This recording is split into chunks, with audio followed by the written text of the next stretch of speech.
وقتی یک سنی رو دیدید با کمال احترام با او برخورد بکنید، با کمال ادب و احترام. چرا؟ چون او طرفدار عمر است، تو طرفدار علی هستی. شما باید فرهنگ علوی رو نشون او بدی. عمر خادم بوده، ایرانیا رو عمر مسلمون کرده، ما حق نداریم به عمر توهین کنیم.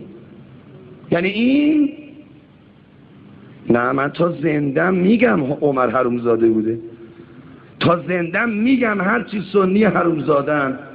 وقتی یک سنی رو دیدید با کمال احترام با او برخورد بکنید، با کمال ادب و احترام.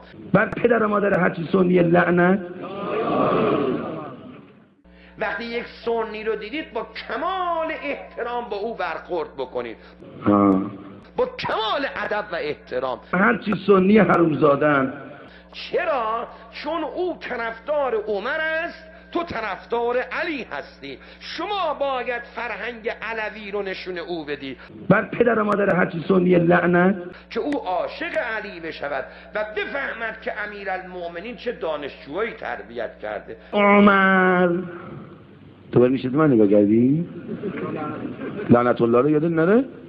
خدا بیامرزه با من میگفت، با من میگفت هر کی اسم اینا رو بشنوه و لعن نفرسته الهی نمک علی که میخوره حرومش بشه. و بفهمد که امیرالمؤمنین چه دانشجوهایی تربیت کرده. عمر لعنت الله علیه، دید ابوبکر لعنت الله علیه. ما نمیگیم فوش بدید، عجب حرومزاده خری. فوش بدی کم علی میگذارد.